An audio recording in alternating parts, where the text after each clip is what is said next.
Congratulations! You made the varsity, the podcast. My name is John Rand, and I am Puck's sports correspondent and the host of this pod. And today's going to be a fun one. Jimmy Traina joins the pod. Now, Jimmy has been with Sports Illustrated for more than 20 years. And just last week, he announced that he was leaving to start a New York-focused media company with a couple of guys from WFAN. So we're going to spend a lot of time just talking about the business. I like Jimmy. This is going to be a good one. But before I get to Jimmy, today is Sunday, August 23rd, and I want to highlight the In the Arena conference that Puck is putting on with Moffett Nathanson.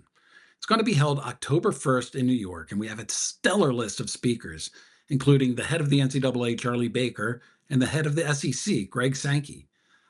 The content chief from Netflix, Bella Bajaria, will be there, and so too will NBCU head Matt Strauss, NWSL Commissioner Jessica Berman, and plenty others. Go to puck.news for more information. And before I begin, I want to highlight a statistic that I wrote about in my private email last week. It was about a month ago that ESPN published a story that quoted the Indiana Fever's Sophie Cunningham on her position that women shouldn't have to compete against biological men. Her comment created a firestorm, and for the past 4 weeks, the focus around the WNBA has been on the country's culture wars and not on the competition on the court. But guess what? In those 4 weeks, the WNBA has seen its TV ratings rise by 20%. All of the attention around the sport, even negative attention, is helping the league's TV numbers. But this is what I found most interesting about that. Media executives don't love it. They love the added viewers, of course. But this rise feels like a fad, like when Colorado games became hugely popular when Deion Sanders first became coach. Media executives believe in the sport. It's perfect for the slow summer months, but they want growth to be steadier. It's something to keep an eye on. Okay, now, let's get to Jimmy Traina. Jimmy Traina, first of all, thank you for joining the pod here. You announced on Twitter and then saw a couple of stories out there. It hit like a thunderbolt because you have been with Sports Illustrated for about 20 years, and you announced that you are leaving Sports Illustrated to set up your own shop, Underscore Media, which is going to focus mainly on New York sports. But I think what I want to do is I want to get into your decision making about why you left SI, what went into the decisions to make SI. I was just for context, I was at Sports Business Journal for 18 years. And that's when I ended up leaving to go to Puck, and it was terrifying. I'm very happy I made the move, but at the time it was totally terrifying to make that move after almost 2 decades. You were a little bit more than 2 decades. Take us through when this started. Just tell me the story about it. Sure. Well, first of all, thanks for having me. It's an honor to be on the varsity. You know, I'm a big fan of yours. Read your stuff on Puck. So thrilled you asked me, especially at this time, because I need to let everyone know they need to subscribe to my new podcast because I wasn't taking the feed from Sports Illustrated. So I appreciate you having me on. The decision was not something that came quickly. I would say for probably 2 years at least, I have been wanting to stop writing 5 days a week. I've been writing 5 days a week, a daily column, Monday through Friday, since 2007. And, you know, we have jobs where no one ever wants to hear us complain about our jobs. We're sort of in the playground covering sports. But when you wake up every single morning and have a blank page in front of you and you have to fill it, it is a lot of stress there because you don't want to shortchange people. You want to give them a good column. And I don't know how you give people a good column when you're doing it 5 days a week. You know, we're covering sports media. If I covered a league, you know, if you cover the NFL, yeah, you could probably write 5 days a week in your sleep, but there's not sports media news every single day. So for a long time, I sort of wanted to get out of the 5 days a week writing ritual. That coincides with seeing how the business has changed. And I'm probably late on this. I mean, you can make the argument I should have made a move maybe 2, 3, 4 years ago, just because there is a move in this business, whether you like it or not. I don't like it, but this is what it is. It's all about YouTube, Reels, TikTok. Um, that is, I felt, where you need to sort of be. And I was only doing one pod a week at SI. I don't think we maximized the clips. I don't think we maximized the promotion for it. So at that time, then, with all this in my head, then this startup media company, Underscore Media, pursued me, and they want to do the things I want to do: more podcasts, less writing.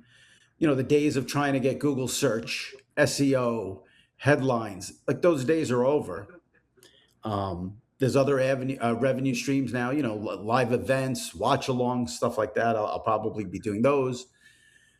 So it was, I think when you leave a job, and I'd love to hear what you thought when you left Sports Business Journal. But when you leave a job, it's not for one reason, I don't think. I mean, unless there's an issue. We saw that Seattle columnist this week leave because they killed a column or something like that. But for me, it was the way media consumption has changed. It was wanting to do less writing, more podcasting, going to a startup where I'll have way more freedom, and long time at SI, and looking for something different. You know what I find fascinating about your answer is, I follow you, right? I follow you on social. I read your columns. I listen to your podcast. Uh, I saw you put this on X when you announced that you're tired of writing 5 days a week. And God's honest truth, I was like, he writes 5 days a week. Right.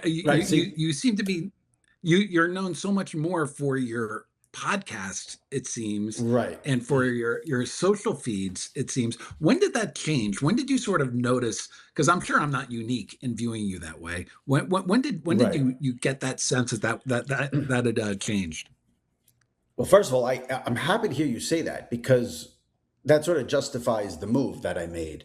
Um, I would say, so I took over the sports media podcast at Sports Illustrated from Deitch in 2018. I would say, I would say, I think, how did you word the question? When did that shift where people knew me more for the podcast? I would say that started to happen in 2020.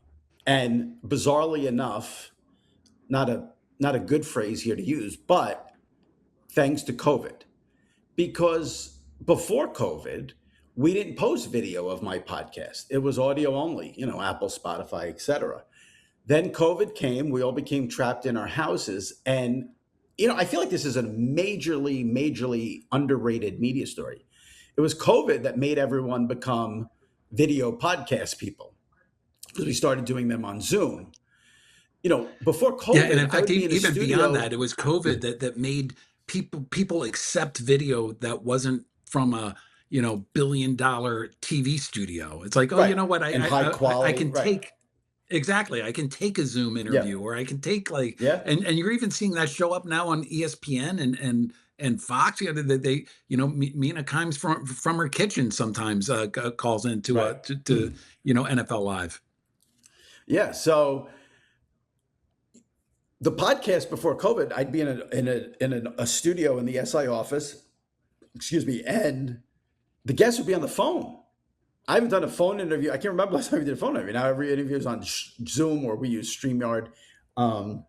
So I think it was that, and COVID was, a weird time because there were no sports going on.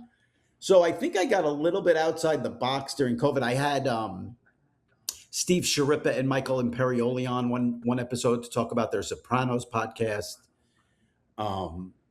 Keith Hernandez did the podcast. He sat outside in his backyard in Sag Harbor. I remember that being kind of I had Stephen A. Smith on. He did it from his car with the sun beaming in his face. So you make a great point about how, you didn't need this high quality network type video. And then also I have to give a lot of credit with the segment I started doing at the end of each pod with Salicata, who's part of Underscore Media with me, I almost underrated. I didn't realize how much people enjoyed that segment. It was basically uh, the person in charge of podcasts at Sports Illustrated came to me one day and said they want you to do a segment. And I had always I wanted to avoid segments. I think segments I wanted to be different. When I started Hot Clicks, I wanted it to be different. I didn't want it to be the same. And I feel like every podcast does segments, and they have these hokey names, and it's let's do this segment. And I just wanted to have conversations. But they said we want you to do a segment. So they wanted to take the column, the Train of Thoughts column that I wrote 5 days a week, and make that sort of a segment. But I didn't want to do it solo. I wanted to bring someone in, and they wanted me to use, I think, someone at SI, which I didn't love that idea because I wanted it to be someone I knew and had chemistry with. So it was my idea to bring in Sal because Sal does radio. He was on WOR, WFAN, and he's on SNY TV. And when this will tie into your first question, because I should have mentioned this. Sal was unceremoniously let go by WFAN in December of 2025. And he told me in his journey looking for a new job and talking to people, talking to agents, talking to executives, people in the business, he basically said every single person said to him, love the segment with you and Jimmy. That should be its own show. You guys should be doing something more with that, et cetera. Meanwhile, at Sports Illustrated, they wouldn't even post that video on YouTube. So that was part of all this as well in terms of your first question and second question.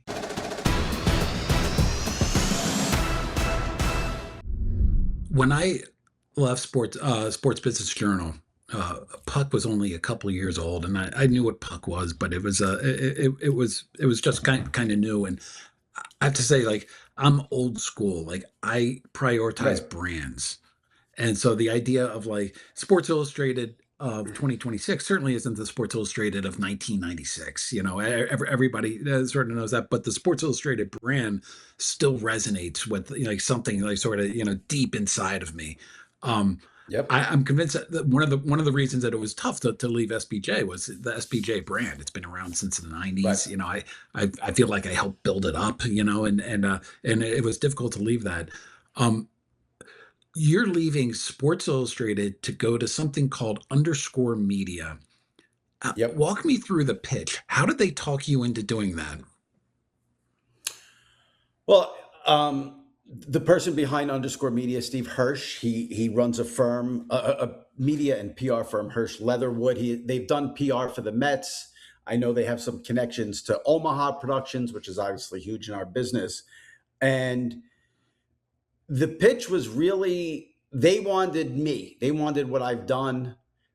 They love the podcast. They love the way I do the interviews. They love the segment with Sal. And they pitched me on this idea of joining the team. It was going to start out small and focus on, Sal and John Jastrzemski, who's a part of this, will focus on the New York angle of things. They don't want me to do that. They want me to still do national. Obviously, listen, I'm a Yankee fan, as you know. The Yankees are in the playoffs. I'm sure you'll see me doing some things. By the way, that was a New York total fair broadcast. ball that Alonso hit. I mean, by every angle, it's going over the pole. I mean, come on, my It God. was called foul. It's called foul, even after replay.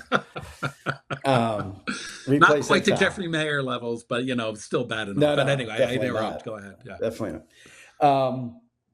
And I don't know, you might not have had this to the extent I did. And I'm not saying this in a negative way in any way, shape, or form, but it's just the reality. When you are at a brand like Sports Illustrated, there's certain rules, there are certain standards, there are certain things you may not cover or certain things you may not say a certain way. And at Underscore Media here, they've told me, do whatever you want, basically. If I... It sounds like a dream job. We'll see. Yes, exactly. Listen, I'm not going to be that... Listen, maybe you were getting 50% of my personality at Sports Illustrated, and maybe now you'll get 75% of my personality at Underscore Media, because you are representing a brand. I mean, and listen, I'm representing Underscore Media, so I'm not going to go out there and just say crazy stuff for the sake of saying crazy stuff. That's not going to happen.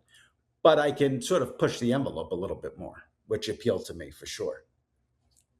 So what does that mean? And Like, so they also, what are we going to see? I just want to say, they also, when I said, they also, I had said to them, I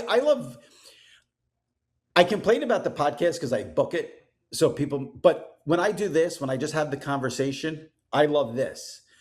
So I said, to underscore that, I really too would like to expand outside of sports. If I want to have a stand-up comedian on the show, or an actor, or even someone from TikTok who's going viral, whatever it is, and green light, go right ahead. So at Sports Illustrated, I would think twice if I'm doing the Sports Illustrated media podcast with Bill Burr, even though I did have him You on the old did show. you did the Sports Illustrated media podcast with The Sopranos.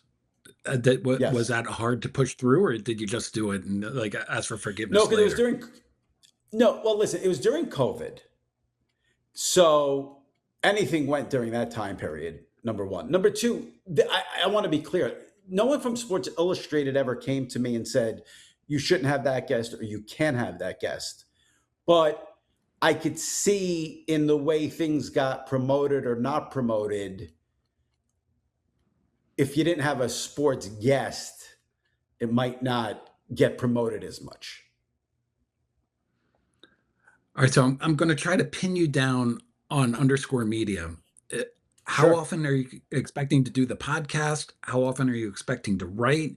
You mentioned live events. What am I going to be able to watch a Yankees game with you? Like a bar meetup or something along those lines? Like, take me through what consumers should expect Well, first, it'll be 3 podcasts a week. They will per be week. free per week. One podcast will be the podcast I've always done, where I interview you or Deitch or Martian or a broadcaster, Joe Buck, Jim Nance, Al Michaels.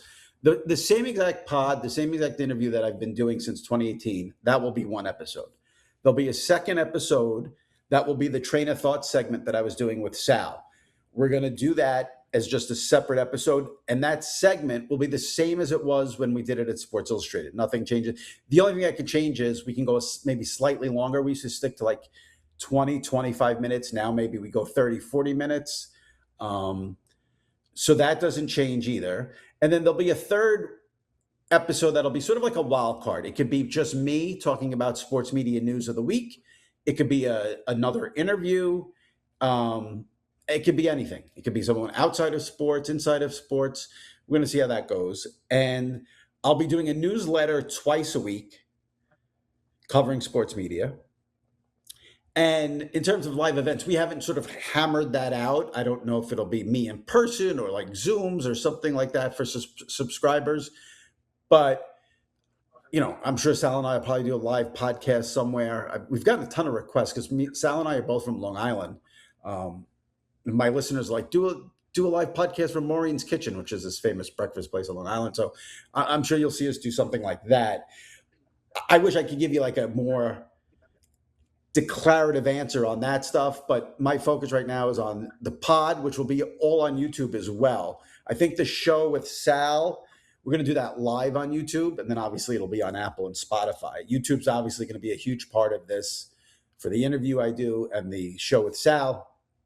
So everything will be on YouTube, Apple, Spotify, and that's really where the main focus is till we get launched and I get a couple of episodes under my belt. I want people to understand nothing's changing with the tone of the show and my interviews. I want people to understand I'm still going to get phenomenal guests. I've heard from so many people in sports media, so they're still going to come on and join me. So you're not going to see anything radically different. You're just going to see more pods, more video, more clips, and less writing.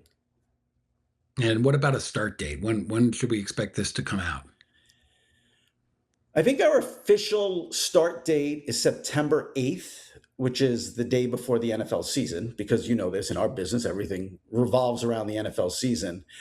I would say, though, keep your eyes and ears open to social media. You may get a surprise before September 8th.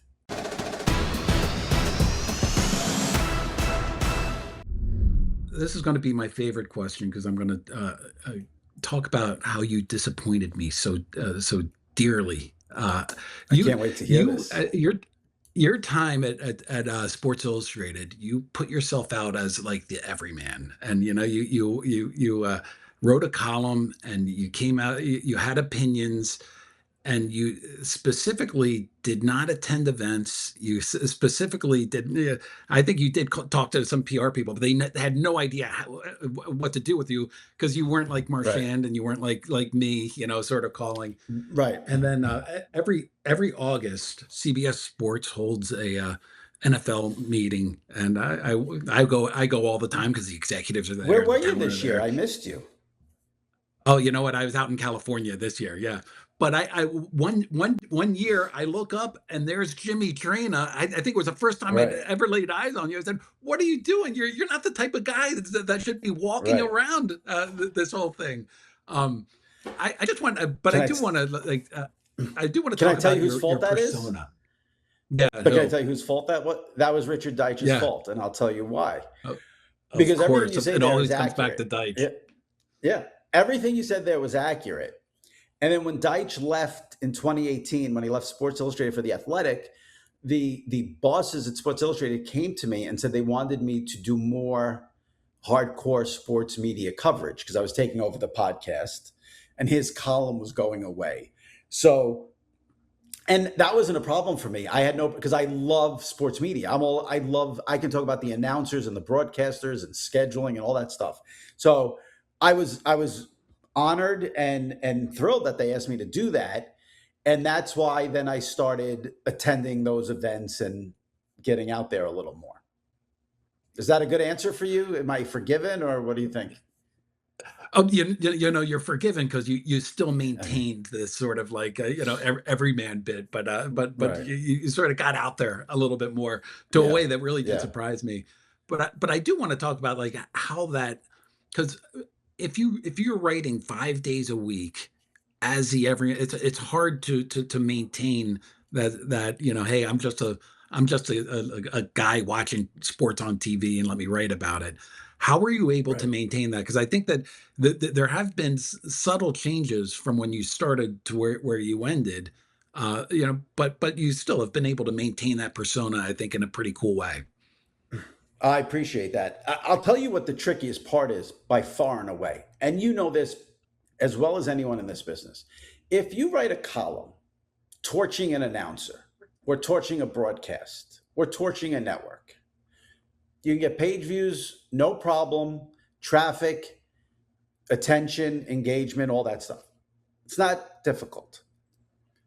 Number one, I never wanted to do that, even in the hot clicks days. And I always said to my bosses, I can't just do bash, bash, bash. I got to mix. There are plenty of things I don't like. I got to mix in what I like and what I don't like. It's got to be a balance.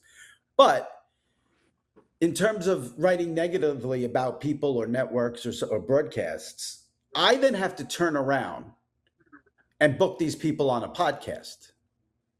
So, just an example, I've written and said many, many, many times that I think Sean McDonough is the best college football play-by-play guy in the business. And I think Sean McDonough should be ESPN's lead play-by-play guy. And I'm not a huge Chris Fowler play-by-play college football fan. I think he's phenomenal on tennis. It just doesn't resonate with me on college football. So if I write that and I say it on my podcast, it's very hard then to call Chris Fowler and say, can you come on the podcast?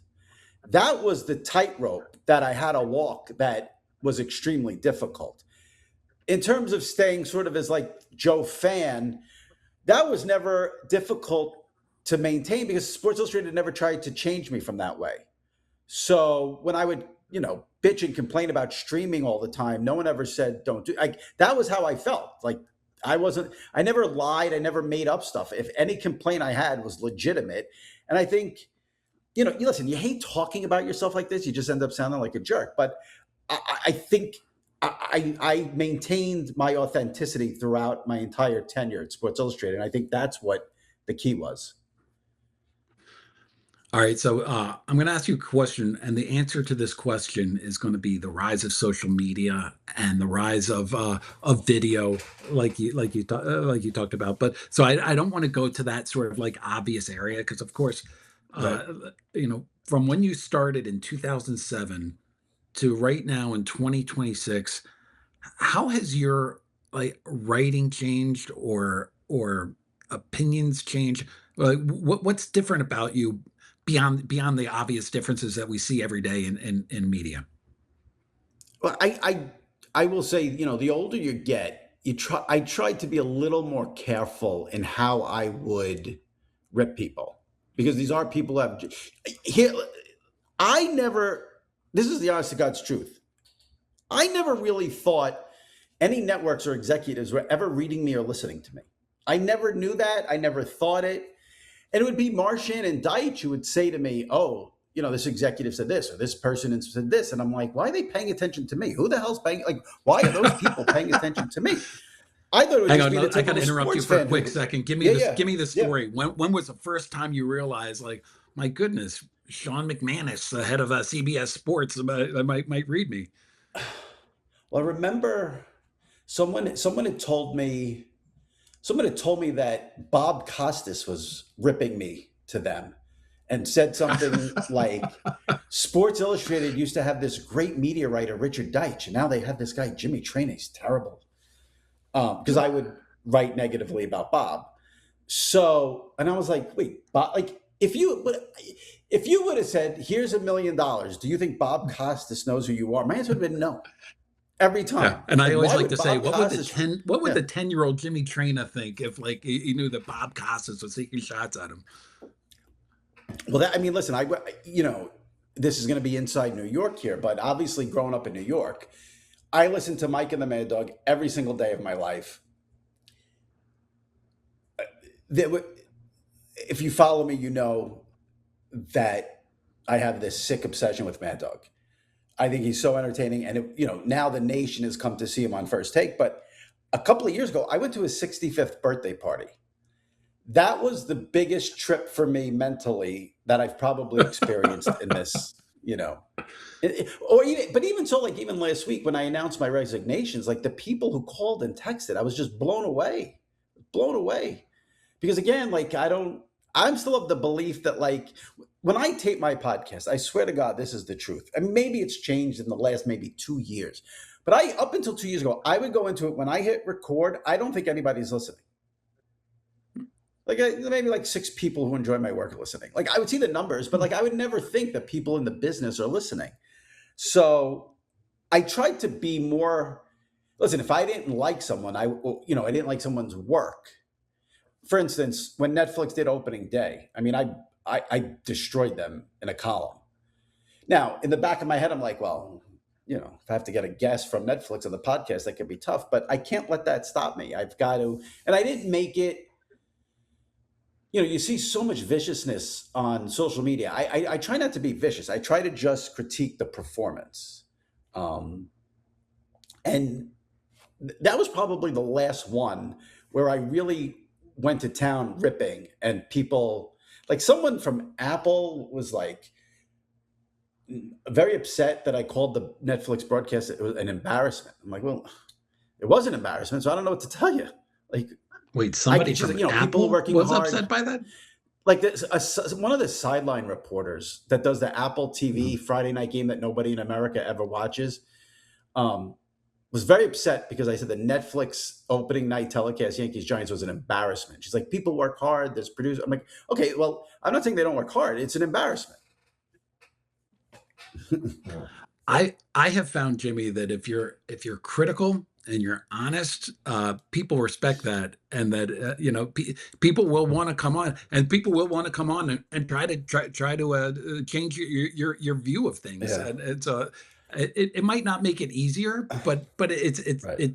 you certainly don't put up a wall, where they ignore you on that. I hate doing this. So if you don't want me to do it, I can't give you all the details. I can give you some details. I hate when people do that, but I can tell you that, and there's a reason why, but there is someone there is someone that I have taken shots at a lot over the years for a long time. And that person reached out to me last year and wanted to have like a Zoom meeting, and went into like, big fan of the podcast, listen to the podcast. I don't know if I quite buy it. And again, just like I'm like, why would you care? And this is a person who's pretty big in sports media, and it's a very big name. I just don't want to say it because, well, we'll see what happens. But it just I don't understand that. Like, don't pay attention to me if you're in the business. Go do your job. I'm here for the fans. You have a big I'm only you have a kidding. big name now, and No, I and you know, wrote I for know, I Sports know, I know, Illustrated, for goodness sakes. It definitely I works. know, I know, I Uh, know, I know.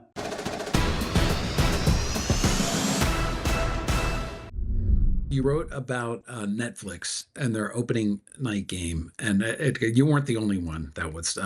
Right, In fact, Netflix executives owned up to the fact that, okay, we made some mistakes by having Bert right, Kreischer shirtless in the yeah. in McCovey Cove.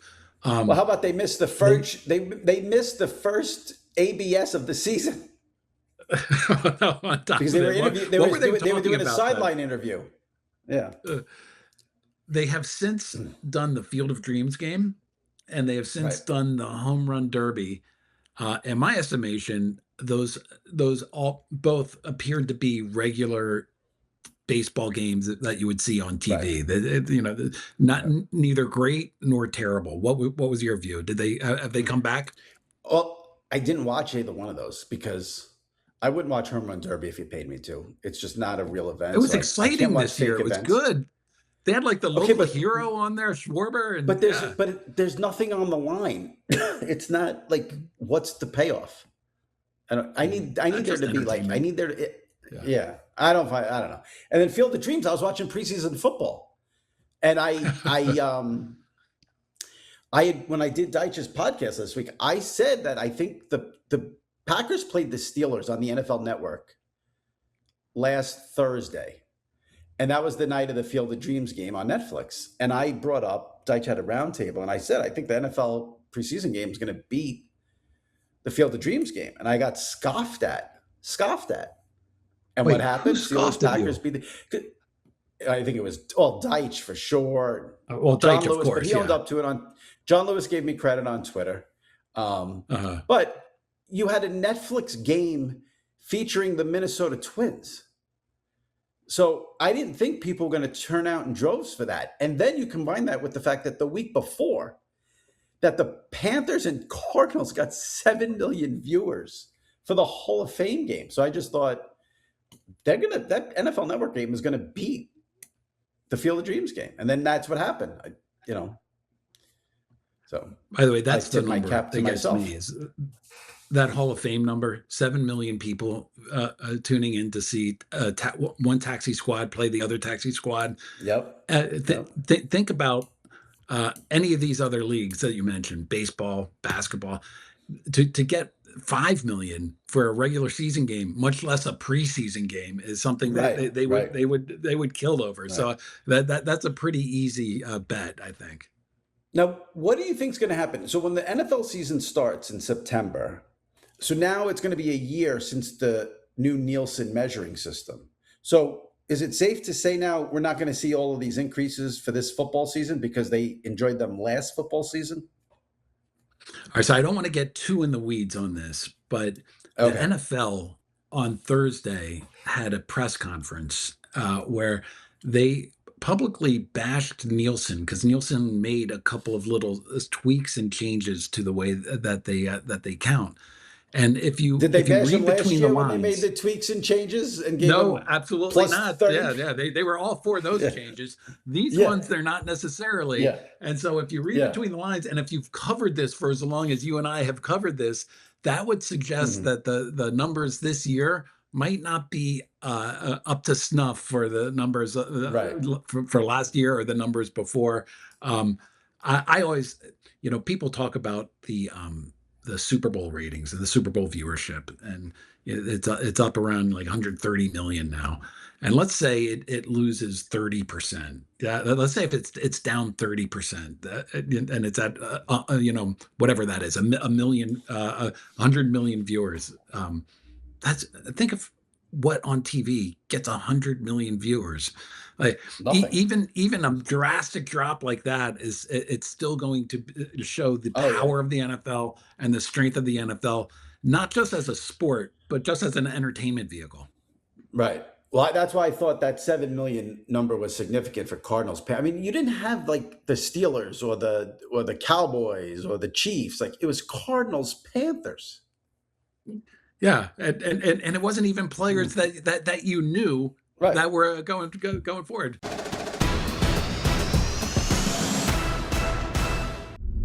When you start with underscore media, you're Mhm. launching right around the NFL season. You're covering sports media. Go through what are a couple of the big storylines that you think that you're going to be ODing on with your podcast and with your newsletter? Well, obviously, the huge story will be J.J. Watt moving to that number one CBS booth with Jim Nance. And then that leads to sort of a trickle down because now you have Ross Tucker as part of the number two crew with Iron Eagle. So Big surprise there, I right? think, Tucker getting the number two. yes. Well, funny, a big surprise without a doubt. But what I learned at the CBS Media Day that you didn't attend this year, I was devastated. I was waiting for you to come sit next to me. But it was good that I went there because I did learn that Ian and Ross have done 20. They told me they've done at least 20 games together on radio. So that made the CBS decision easier because they already have some chemistry and have worked together before. So it makes sense when you think about it that way, because then they would have really had to, if they would have bumped up a Trent Green or an Adam Archuleta, then you have the whole roster being affected.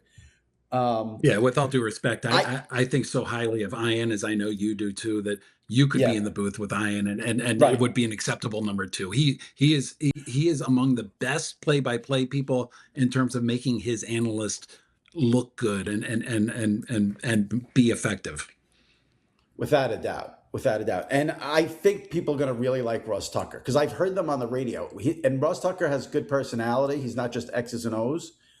So I think people tuning in are going to be surprised by how good they are. So to me, that's the biggest story in terms of what's going to go on. I think the biggest stories are almost for next year. I'm going to really be keeping an eye on. This is Kirk Herbstreit's last year under contract for Amazon and Thursday Night Football. Is Greg Olson going to be at Amazon next year? Because he can go anywhere if he gets a number one job. Is this going to be the last year we see Al Michaels in the booth? And then obviously you have the Romo situation. I'd be curious for your take. Everyone's saying he's done at CBS. I think you had it. It was your newsletter, if I'm not mistaken, that said pump the brakes on him being totally done. But let's say CBS does cut ties with Romo.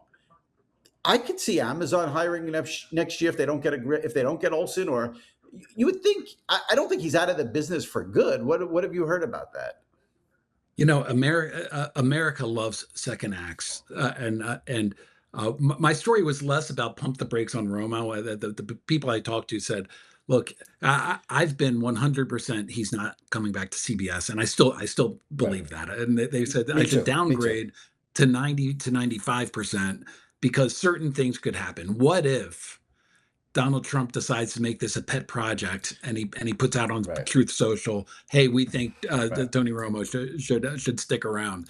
Then David Ellison has a decision to make, right? Because he's still trying to buy Warner Brothers Discovery and all of that. So there are certain scenarios that probably won't happen that could happen, but I would imagine that. I would imagine my prediction still is like I think I downgraded to 99%, but Tony Romo certainly is not coming back to CBS, but Right. that doesn't Right. preclude him from landing somewhere else. And then the question is Yeah. whether he even wants to do that. Does it the reputation on him at CBS is that he didn't do a lot of homework, that he wasn't overly prepared, and perhaps he says, "I don't want to do that. I'm just going to play golf and try to just enjoy life now instead of traveling every week during the fall and winter." What about this scenario? So Amazon, Al decides to retire. Kirk Herbstreit says it's too much doing college and NFL. He loves showing the travel schedule each week on his Twitter. Amazon gets Greg Olson. Now Fox needs a number two. Here comes Tony Romo. Fox could do that. They did it with Drew Brees. Remember, he had one terrible wild card game for Yeah. NBC. And Yes. was out of commission for a couple of years, and Fox sort of brought him back into the fold. So that Yeah. and Tony Romo is a Cowboy guy, and Fox being the NFC package, that works. One quick thing about Greg Olson, his contract is up after this year, and so Right. he's Right. free to go no matter what to wherever he wants to go. He has a pretty plum job right now as a number two guy at um, Fox.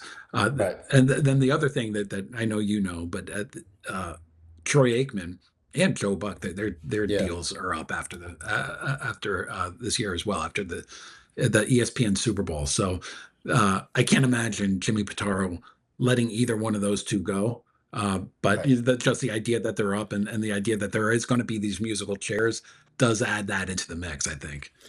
Yeah, I can't see where they would go. I'm fairly certain they're both thrilled with everything that's happened with them at ESPN. I don't think they're at a point where they would want to split up either. I think they'd want to work together. So, I mean, Amazon, I guess, could be looming if Al retires, but uh, I would be beyond stunned if ESPN didn't come to some agreement with those two. Yeah, And I think, could no, go ahead, you go. Oh, I was just gonna say I couldn't agree more. Yeah. I see those two staying at CBS, and I think what we're seeing now excuse me, at ESPN, and I think what we're seeing now at CBS is JJ Watt. I mean, this is a tryout of sorts, and Yep. the reputation on him, the people at CBS love him. The reputation of him is Yep. very good. So I can't imagine him not sort of sliding into the number one role there. And CBS has the Super Bowl after next season, so that's a big tryout for JJ this year. And in terms of other stories, I am still fascinated by Brady in year three because year one was rough, made big improvements in year two. I would expect in year three he should be more comfortable than ever before. I'd like to see a little more of the Brady personality and a little less maybe X's and O's. So I'll be very curious to see how comfortable and how Tom does in year three for Fox. Well, Jimmy, I've been on your pod a ton of times. I love coming Yep. on. The thing I love coming on your pod about, I never have any idea where you're going to take the questions or how you're going to take them. I kind of know the topics a little bit, but I'm like, oh Yeah, my yeah, God, yeah. he's taking me in an area that I'm not overly comfortable with. First time I've had you on this one. Had a ball. Thanks a ton for doing this, and good luck with everything at Underscore Media. And we'll be looking as I always have been. Thanks for having me, especially now, any promotion I can get for Underscore Media and the Train of Thoughts podcast is much appreciated. So really, really thank you for having me on now. And you will be back on my new podcast very soon, believe me. Consider it done. And real quick, Train of Thoughts. That's the name of the pod. We're gonna call the podcast Train of Thoughts. All right, Yeah. great. Thanks, man. Good to see you. Thank you. Be well, John. Thanks. Thanks to Jimmy Traina for joining the pod. Love Jimmy. I thought that was a really fun conversation. I hope you did too. More importantly, I want to thank you for listening to the Varsity, an Odyssey podcast partnership with Puck. Also want to acknowledge the executive editors from Puck. That's Gabi Grossman, Ben Landy, John Kelly, and the great Bob Tabador from Odyssey. And of course, our partners at NESN, Mark Merlaka and Jay Saracen. If you like this podcast, make sure to sign up for my newsletter. It's also called The Varsity. Go to puck.news and use the code word The Varsity, all one word, for a 20% discount. I will see you on Wednesday.